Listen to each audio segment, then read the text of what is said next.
Assalamualaikum warahmatullahi wabarakatuh. Kami mahasiswa kelas Ekonomi Mikro Program Studi Kewirausahaan UPI Kampus Tasikmalaya. Pada kesempatan kali ini kami akan mempresentasikan materi mengenai pasar persaingan sempurna, yang mana materi tersebut akan disampaikan oleh teman-teman saya, dan selamat menyaksikan dan menyimak materi-materi yang kami sampaikan. Apa sih pasar persaingan sempurna itu? Pasar persaingan sempurna atau yang biasa disebut dengan PPS adalah pasar yang dimana produsen dan konsumennya banyak, produsen sebagai price taker, dan barang yang dijual bersifat homogen, serta tidak ada hambatan masuk pasar. Banyaknya penjual dan pembeli akan berdampak kepada produsen sebagai price taker. Jadi, karena banyak penjual atau produsen, otomatis satu produsen tidak bisa mengontrol harga, sehingga mereka tidak bisa menetapkan harga sesuai dengan keinginan mereka sendiri. Maka dari itu, produsen pada pasar persaingan sempurna bertindak sebagai price taker atau pengambil penetapan harga menggunakan harga yang telah disepakati pada pasar.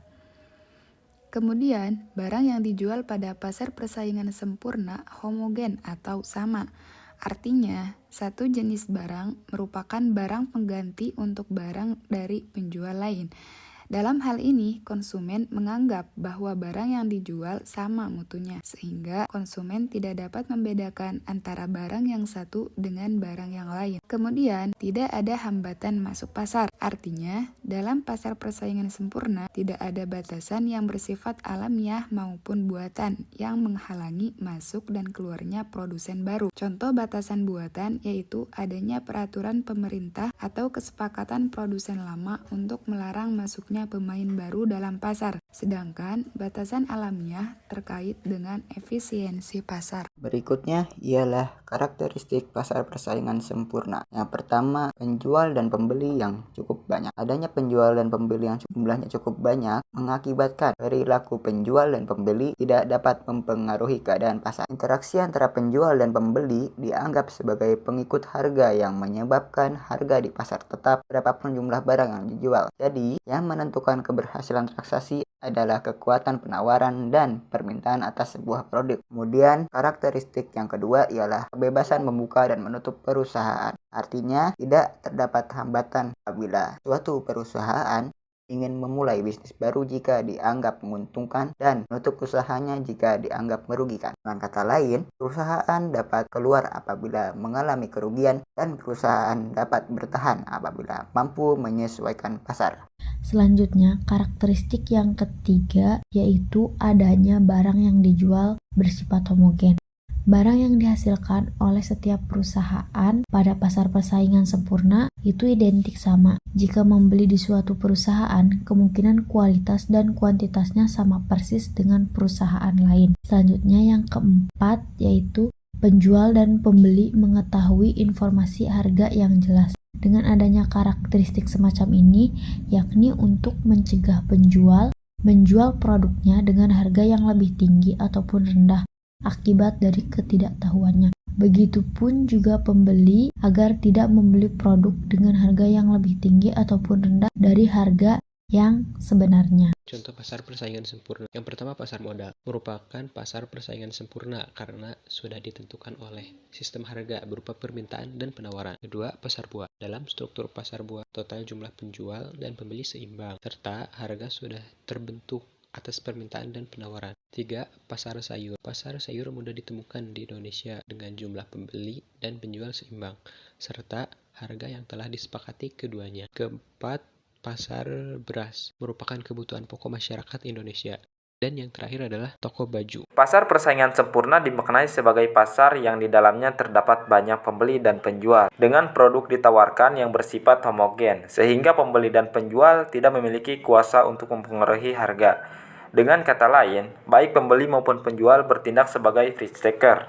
Contohnya adalah pasar untuk produk minuman dalam botol. Karena banyaknya produk-produk yang identik, maka tidak satupun produsen minuman yang memiliki kuasa untuk mengendalikan harga.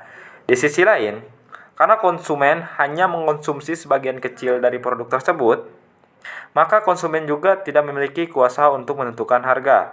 Selain itu, Karena produsen tidak mampu menentukan harga, kurva permintaan yang dihadapi produsen selalu berbentuk garis lurus atau mendatar. Dengan demikian, berapapun banyaknya permintaan produk, harga per unit produk tersebut selalu sama.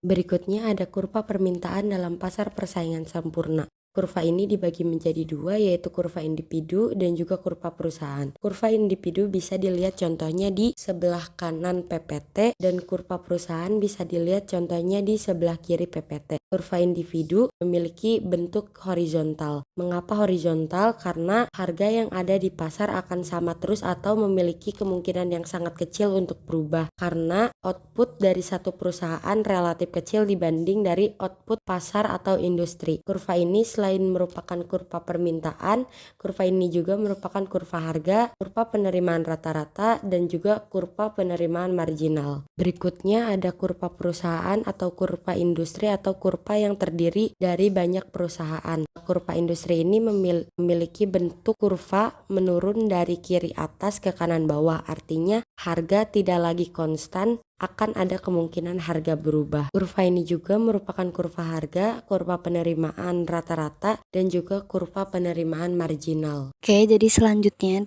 ada penawaran dalam pasar persaingan sempurna. Nah, di sini ada dua kurva dan ini merupakan kurva penerimaan, ada TR, AR, MR. TR merupakan total revenue atau artinya total pendapatan, lalu ada AR yang artinya average revenue yang artinya rata-rata pendapatan, dan ada MR yaitu marginal revenue yang artinya MR yaitu marginal revenue yang artinya selisih antara TR yaitu total pendapatan dengan quantity. Di sini ada dua kurva. Kurva yang kiri di sini merupakan kurva dalam individu atau satu perusahaan, dan yang di sebelah kanan itu kurva yang dalam perusahaan banyak. Nah, yang kurva sebelah kiri itu yang individu merupakan kurva permintaan atau D sama dengan kurva penerimaan rata-rata atau AR, sama dengan kurva penerimaan marginal atau MR, dan sama dengan harga atau P. Jadi meskipun kuantitasnya berubah-ubah tetapi harganya tetap atau tidak berubah, atau biasa juga disebut D sama dengan P sama dengan AR sama dengan MR, atau yang bisa disebut juga Dewi Persik, artis Marawis, agar bisa dihafal ya. Nah, lalu yang di sebelah kanan itu yang kurva dalam perusahaan banyak. Nah, di sini kurva penerimaan total berbentuk garis lurus dengan sudut kemiringan positif, bergerak mulai dari titik 0. Nah, kurva di sini memiliki kurva yang naik, yaitu meskipun kuantitasnya berbeda, harga di sini juga dapat berubah karena misalnya dalam banyak perusahaan menjual produk yang sama. Nah, tetapi dalam semua perusahaan itu tidak memiliki harga yang sama, bisa jadi memiliki harga yang berbeda. Kelebihan pasar persaingan sempurna. Yang pertama, dalam pasar persaingan sempurna, peluang eksploitasi konsumen cukup rendah. Hal ini dikarenakan penjual di pasar tidak memiliki harga monopoli. Dengan demikian, mereka tidak punya pengaruh apapun terhadap harga produk atau mereka tidak dapat membebani konsumen lebih tinggi dari harga normal. Lalu, yang kedua, pasar persaingan sempurna dianggap berorientasi pada konsumen, yaitu penjual tidak dapat mengganggu konsumen, serta pembeli bisa dengan bebas berpindah untuk melakukan transaksi jual beli dengan penjual manapun. Yang ketiga, dalam struktur pasar ini tidak diperlukan memasang iklan karena produknya homogen atau setipe.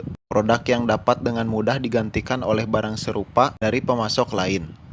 Yang terakhir, tidak perlu mengeluarkan banyak uang untuk iklan karena penjualan akan terjadi secara otomatis jika perusahaan menentukan harga lebih rendah dari pesaing.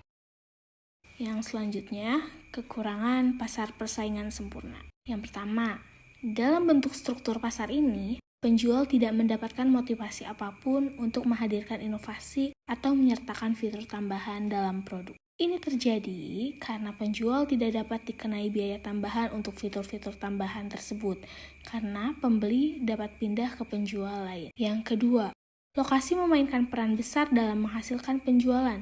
Maksudnya yaitu, perusahaan yang berlokasi di lokasi utama cenderung mendapatkan lebih banyak penjualan daripada yang tidak. Yang ketiga, ada sangat sedikit hambatan untuk memasuki pasar persaingan sempurna. Ini terjadi karena perusahaan manapun dapat memasuki pasar ini untuk menjual produk. Itu berarti kemungkinan pesaing akan jauh lebih banyak.